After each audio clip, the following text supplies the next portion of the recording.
Hello, welcome back to my channel. তো আজ আমরা যে ক্লাসটা করতে চলেছি সেটা এসএসসি জিডি 2024-এ হয়ে যাওয়া এক্সামের সমস্ত জিকের যে আজকে সম্ভবত ৯ নম্বর ভিডিও এটা, যেখানে আমরা টার্গেট নিয়েছিলাম যে 52টা শিফটের মাধ্যমে যে 13 দিনের পরীক্ষা হয়েছিল, তো সেই সবকটা শিফট কমপ্লিট করা আজকে আমাদের ৯ নম্বর ভিডিও, যেখানে আমরা টোটাল 36খানা শিফট কমপ্লিট করব।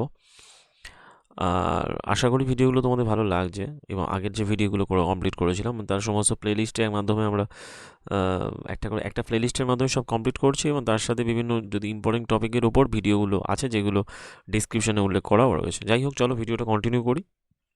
তো আমাদের চলে আসে ফার্স্ট কোশ্চেন। ফার্স্ট কোশ্চেনে বলা হচ্ছে কোন ধারায় সুপ্রিম কোর্টে আদেশ পিটিশন দায়ের করা যায়, সেটা হলো আর্টিকেল 32। আর্টিকেল 32-র মাধ্যমে রিট পিটিশন, যাকে বলা হয় রিট পিটিশন, জারি করা যায় এবং এখানে 5 ধরনের রিটস থাকে জানো, তার মধ্যে হাইকোর্টের ক্ষমতা বেশি হয়ে থাকে সুপ্রিম কোর্টের তুলনায়। এটা অ্যাকচুয়ালি মানে বলা হয়েছে যে এটাকে বি আর আম্বেদকর তিনি আর্টিকেল 32-কে বলেছিলেন সংবিধানের আত্মা, সল অফ দ্য কনস্টিটিউশন। তারপরে বলে 2 নম্বর কোশ্চেন, ভারতীয় ক্রীড়াবিদ নবজোৎ কৌর কোন খেলার সাথে যুক্ত? নবজোৎ কৌর, এগুলো অ্যাকচুয়ালি মনে রাখা একটু টাফ হয়, কনফিউশনিং কোশ্চেন, বাট এগুলো যেহেতু আমাদের পরীক্ষায় এসেছিলো, জাস্ট একবার করে চোখে দেখে গেলে যদি পুরো কোশ্চেন এসে থাকে তাহলে অ্যাটেন্ড করা যায়। বলা হয়েছে যে নবজিৎ কর হকির সাথে যুক্ত কোন প্রাক্তন প্রধানমন্ত্রীকে ব্রিটিশ যুক্তরাজ্য ইউকে মানে মানে ব্রিটিশ যুক্তরাজ্য বা ইউকেতে লাইফ টাইম অ্যাচিভমেন্ট সম্মান দেওয়া হয়েছে? সেটা হলো ডাক্তার মনমোহন সিং। ডাক্তার মনমোহন সিংকে দেওয়া হয়েছে। কোন শব্দটা ক্রিকেটের সাথে যুক্ত? সেটা হলো স্প্রিন্ট, মানে যুক্ত নয়, সেটা হলো স্প্রিন্ট, কারণ ক্রিকেটের সাথে বাকি শব্দগুলো যুক্ত ছিল, অপশন এরকম ছিল আর কি। কোন রাজ্য বা অঞ্চলে ওশুয়ারি ফিস্ট ফেস্টিভ্যাল পালিত হলো? ওশুয়ারি ফিস্ট ফেস্টিভ্যাল পালিত হলো কোন রাজ্য বা অঞ্চল বা কেন্দ্রশাসিত অঞ্চলে? সেটা হলো যে আন্দামান এবং নিকোবরে। বলা 6 নম্বর কোশ্চেন, ভারতের সংবিধানের 19 এ আর্টিকেল 19(1)(b) কি বলা হয়েছে? শান্তিপূর্ণ এবং নিরস্ত হয়ে সমবেত হওয়ার কথা বলা হয়েছে। 7 নম্বর বলা হয় পরিবহন এবং মজুতকরণ অর্থনৈতিক কর্মপদ্ধতির কোন খাতের অধীনের মধ্যে পড়ে? সেটা হলো অর্থনৈতিক তৃতীয় খাতের মধ্যে পড়ে। ভারতরত্ন পাওয়া ব্যক্তিত্বের মধ্যে কে কে? ভারতরত্ন 2001 সালে পেয়েছিলেন লতা মঙ্গেশকর এবং 2009 সালে সম্ভবত ওই পেয়েছিলেন ওই আগের দিন যেটাকে, আর 2019 সালে পেয়েছিলেন ভূপেন হাজারিকা ইম্পর্টেন্ট। তো পণ্ডিত যশোরাজ পেয়েছিলেন 2009 সালে। ওটা আগের ভিডিওতে আমরা কমপ্লিট করেছি কোনো একটা ভিডিওতে। যাই হোক, তো অভ্যন্তরীণ উৎপাদন দ্বারা আমদানি প্রতিস্থাপন বা অপসারণের নীতি, সেটা কি? আমদানি প্রতিস্থাপন নীতি। ভারতের মূল শিল্প কটা? ভারতের মূল শিল্প হলো 9টা, তার মধ্যে কী কী পড়ছে? Textiles, automobiles, cement, agriculture, banking, health care, jute, fishing and renewable energy.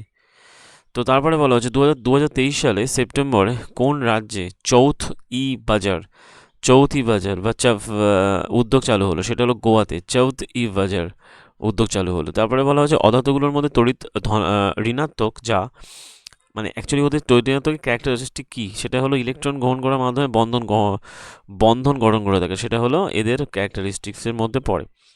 ভারতের প্রতিবেশী দেশ নয় কোনটা? সেটা হলো জাপান। ভারতের প্রতিবেশী দেশ নয়। আলেকজান্ডার ভারত আক্রমণ করেছিলেন কত সালে? 326 বিসিতে। দাবা খেলায় স্টেলমেট বলে কি বোঝায়? একজন খেলোয়াড়ের রাজার কোনো বৈধ চাল না থাকায় যখন ড্র হয় খেলা, তাকে বলা হয় স্টেলমেট। বলা হয়েছে যে 2011 আদমশুমারি অনুযায়ী উত্তর পূর্ব রাজ্যের সাক্ষরতার হার বেশি সপ্তাহে কোন রাজ্যটা? সেটা হলো মিজোরাম। তো ফিকি ফেডারেশন প্রতিষ্ঠিত হয়েছিল কত সালে? 1927। এরকম দু একটা দেবে যে কোনটা কবে প্রতিষ্ঠিত হয়েছিল, ডিআরডিও থেকে শুরু করে ইসরো টিসরো। জয়দেবের গীত গোবিন্দের অষ্টপদীগুলো কোন নৃত্যের পরম্পরা গাওয়া এবং নৃত্য প্রদর্শন করে? সেটা হচ্ছে কি মণিপুরে এখন এদের যে মণিপুরি যে এদের ক্লাসিক্যাল ধ্রুপদী নৃত্য রয়েছে, সেখানে এই জয়দেবের গীত গোবিন্দের অষ্টপদীগুলোকে পরিবেশন করা হয়। সেকেন্ড শিফট 29 ফেব্রুয়ারি সেকেন্ড শিফট। বলা হয় ডিজি অফ জিএসআই ডিজিকে তিনি ছিলেন, বর্তমানে এখনও রয়েছেন, তিনি হলেন অজিত শাহ। জিএসআই বলতে geological survey of India. Which Mohiniyattam dancer, বলা হয়েছে যে কোন মোহিনীঅট্টম ড্যান্সার মারা গিয়েছিলেন 2023 সালে? তিনি হলেন কনক রেলে। মোহিনীঅট্টম ড্যান্সার যিনি মারা গিয়েছিলেন, এরকম অবিচুয়ারি দিয়েও দেয় যতক্ষণ আছে। তারপরে বলা হচ্ছে যে UN designate international year of the micro credit কোন বছরকে বলা হয়েছিল? 2005কে বলা হয়েছিল international year of the micro credit, খুচরো ব্যবসা বা এরকম ব্যাপার স্যাপার। ফলস স্টার্ট ওয়ার্নিং দেয়া হয় না কোথায়? সেটা হলো সুইমিংয়ে। কটা থাকে? জিরো। গভর্নরের দ্বারা, কারণ সুইমিংয়ে ফলস স্টার্ট বলে কিছুই হয় না, একবার হুইসেল বাজলেই মোটামুটি চালু হয়ে যায়। এখানে ফলস স্টার্টের কোনো ব্যাপার নেই, যেটা অ্যাকচুয়ালি ওই স্প্রিন্টে রয়েছে। গভর্নরের দ্বারা রাজ্য বিধানসভা বিশেষ ভাষণ কোন ধারায় হয়ে থাকে? সেটা আর্টিকেল 76-এ রাজ্য বিধানসভায় হয়ে থাকে, যেটা আর্টিকেল ওই যখন বাজেট টাজেট হয় বা কোনো স্পেশাল অধিবেশনের ক্ষেত্রে ভাষণ দিতে গভর্নর। আর্টিকেল 176-এ। 2011 সেন্সাস মোট জনসংখ্যা কত শতাংশ শহরে বাস করে? 31.2% শহরে বাস করে। রয়ের চিফ হলেন রবি সিনহা। আইসিসি মেন টি20 ওয়ার্ল্ড কাপ 2022 অনুষ্ঠিত হয়েছিল কোথায়? সেটা হলো অস্ট্রেলিয়াতে। অনুষ্ঠিত হয়েছে আইসিসি টি20 ওয়ার্ল্ড কাপ। প্রথম পঞ্চবার্ষিকী পরিকল্পনা সময়কাল কত? 1951 থেকে 1956।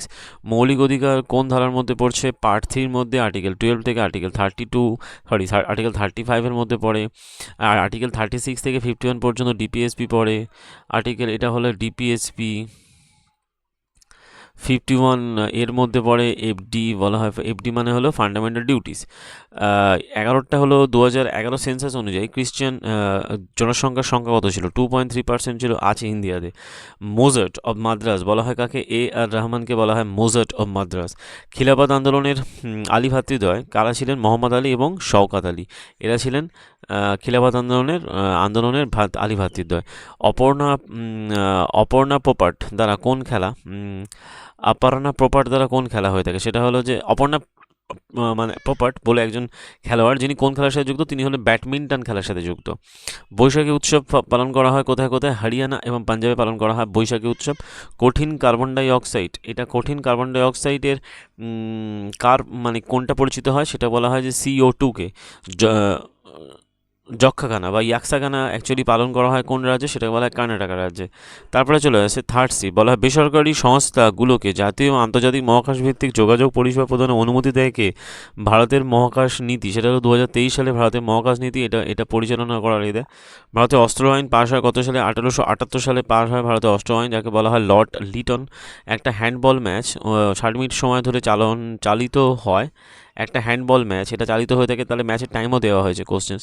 ডেমোক্রেটিক আজাদ পার্টি দলের স্থপতি কে ছিলেন? তিনি ছিলেন বর্তমানে তিনি গোলাম নবী আজাদ। তিনি ওই কংগ্রেসের একজন এমপি ছিলেন, রাজ্যসভার এমপি, এবং তিনি ওই টাইমে রাজ্যসভার কংগ্রেসের বিরোধী দলনেতাও ছিলেন। তিনি কংগ্রেস ত্যাগ করে গোলাম নবী আজাদ নতুন দল করেছেন, তার নাম Democratic Azad party. Cross over dribble, এটা কোন খেলার সাথে যুক্ত? এটা বাস্কেটবলের সাথে যুক্ত। ক্রস ওভার ড্রিবল বলা হয় কোন উৎসব গুজরাটের বিখ্যাত উৎসবের মধ্যে পড়ে? সেটা হলো মোধেরা, যাকে বলা হয় মোধেরা নৃত্য উৎসব। এটা অ্যাকচুয়ালি গুজরাটের একটা বিখ্যাত উৎসবের মধ্যে পড়ে। 1993 থেকে 1994 পর্যন্ত ভারতের দারিদ্র্যসীমা ইউআরপি ডেটা ভিত্তিক। ইউআরপি বলতে কী বোঝায়? ইউআরপি হলো ইউনিফর্ম রেফারেন্স পিরিয়ডের টাইম পিরিয়ডটাকে বলা হয়। অমৃত দিওয়ান কাপ কোন খেলার সাথে যুক্ত? অমৃত দিওয়ান কাপ হচ্ছে ব্যাডমিন্টন খেলার সাথে যুক্ত অমৃত দিওয়ান কাপ। অক্ষম লাক্সমি দেবী এটা কোন খেলার সাথে এটা অ্যাকচুয়ালি অক্ষম লাক্সমি দেবী ইনি কিসের জন্য বিখ্যাত? ইনি একজন মণিপুরী নৃত্যশিল্পী, সঙ্গীত নাটক একাডেমি পুরস্কার পেয়েছিলেন। অক্ষম লাক্সমি দেবী। বলা হয় সুলতান আজলান শাহ কাপ কোন খেলার সাথে যুক্ত? সুলতান আজলান শাহ কাপ হচ্ছে মালয়েশিয়া আয়োজন করে এটা অ্যাকচুয়ালি হকি খেলা, হকির সাথে কানেক্টেড, মালয়েশিয়া আয়োজন করে থাকে। হকি খেলার সাথে কানেক্টেড, যেটা মালয়েশিয়া আয়োজন করে থাকে। তারপরে বলা হয় সবুজ বিপ্লব চালু হয়েছিল কত সালে? 1966-এ। আসামের বিহু উৎসবের সময় আয়োজিত হয় কোন ধরনের নৃত্য? আসামের বিহু উৎসবের সময় আয়োজিত হয় বিহু নৃত্য। তো 2023 সালের জুন মাসে গীতা স্প্রেস গোরক্ষপুর 2021 সালে গান্ধী পুরস্কার পেয়েছিল, যেটা ভারতের সংস্কৃতি মন্ত্রক দ্বারা স্বীকৃত। মানে এই পুরস্কারটা। সংসদের সদন সংখ্যা কত? সংসদের সদন সংখ্যা হয় দুটো, একটা আপার হাউস, একটা লোয়ার হাউস। আপার হাউসকে বলা হয় রাজ্যসভা। আপার হাউস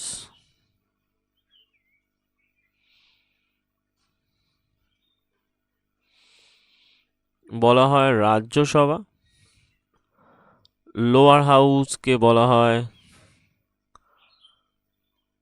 লোকসভা।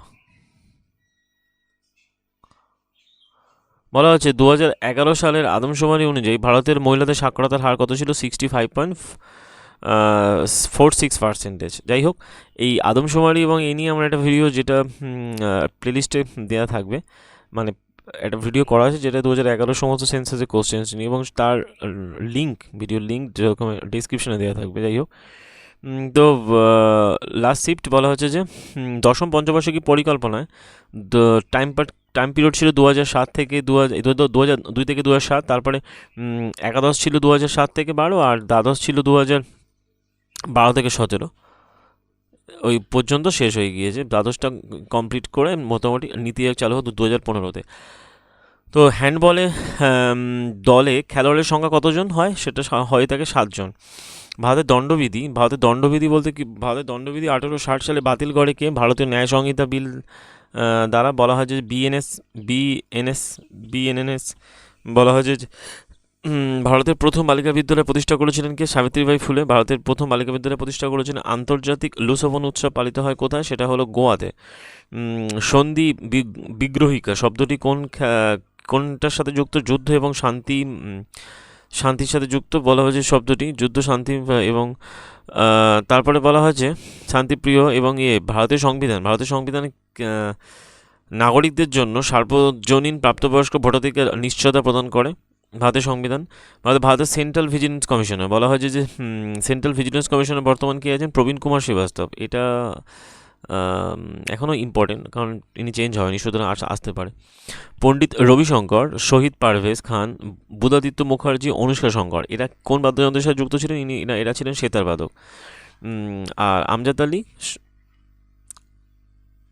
শরৎ। বলা হচ্ছে ইন্ডিয়া, যা ভারত নামে পরিচিত, এটা অ্যাকচুয়ালি কি? ইউনিয়ন অফ স্টেটস, রাজ্যসমূহের সংঘ। ভারতের সবুজ বিপ্লবে পরিচালনা করেছিলেন কে? M S Swaminathan. তিনি ওই 2023 সালে মারা গেন। কত্থকের সম্রাট বলা হয় কাকে? বিরজু মহারাজকে বলা হয় কত্থকের সম্রাট। সিকেলস এন্ড অ্যানিমিয়া নির্মূলীকরণ, এই বিরজু মহারাজের নিয়ে কিন্তু আগেও কোশ্চেন এসছে। কোন সিনেমাতে তিনি করেছিলেন, কোরিওগ্রাফি করেছিলেন, তা নিয়েও পরীক্ষা কোশ্চেন এসছে। আবার কোন ঘরানার সাথে তিনি যুক্ত হন, এরকমভাবে কোশ্চেন এসেছিল। যাই হোক, সিকেলস এন্ড অ্যানিমিয়া নির্মূলীকরণ 2047 সালে সিকেলস এন্ড অ্যানিমিয়া নির্মূলীকরণ অভিযানে পিএম মোদী অভিযান শুরু করলেন মধ্যপ্রদেশে শুরু করলেন। 2023 সালে সুলতান অফ জোহর কাপ জিতেছিল কে? জার্মানি। এটা অ্যাকচুয়ালি হকি। পর্যায় সারণীতে পি ব্লকের মৌলগুলোর মধ্যে পড়ে কি কি? অক্সিজেন, এগুলো অ্যাকচুয়ালি লিস্ট ছিল, তার মধ্যে থেকে মনে রাখতে হবে। আগে এস ব্লক পড়েছিল, এবারে পি ব্লক পড়লো। 2022 কমনওয়েলথ গেমসের আয়োজন করেছিল কে? বলা হয় যে লন্ডনে বার্মিংহাম। 1881 সালে আদমশুমারি পরিচালনা করেছিলেন কে? ভারতের প্রথম আদমশুমারি হয়েছিল ডাব্লিউ.সি. প্লোডেন। আর কলিযুগের সত্যভামা কোন কুচিপুড়ি নৃত্যশিল্পীকে উল্লেখ করে ডক্টর রাজা রেড্ডি? তিনি হলেন শোভা নাইডু। একে বলা হয় কলিযুগের সত্যভামা হলেন কে? শোভা নাইডু। তার মানে আমরা মোটামুটি কমপ্লিট করলাম। এটা আমাদের 9 নম্বর ভিডিও হলো। আর 4টে কমপ্লিট করলে আমাদের মোটামুটি 13টা, যে আমরা ভিডিওর মাধ্যমে 52টা শিফট কমপ্লিট করবো বলে করেছিলাম, সেটা আমাদের কমপ্লিট হবে। আশা করি খুব তাড়াতাড়ি সেটা তোমরা কমপ্লিট পেয়ে যাবে, এবং এর পিডিএফগুলো সমস্ত তোমার টেলিগ্রাম চ্যানেলে দেওয়া থাকে, যার লিঙ্ক ভিডিও ডিসক্রিপশনে দেওয়া থাকবে। আশা করি ভিডিও তোমাদের ভালো লেগেছে। ভালো লাগলে লাইক করো, শেয়ার করো, চ্যানেলটাকে সাবস্ক্রাইব করো। দেখা হচ্ছে পরের ভিডিওতে। আগে আমরা এই টপিকটা কমপ্লিট করি খুব তাড়াতাড়ি আর 4টে ভিডিওর মাধ্যমে। আপাতত ভিডিও এই পর্যন্ত। Thank you. ওকে।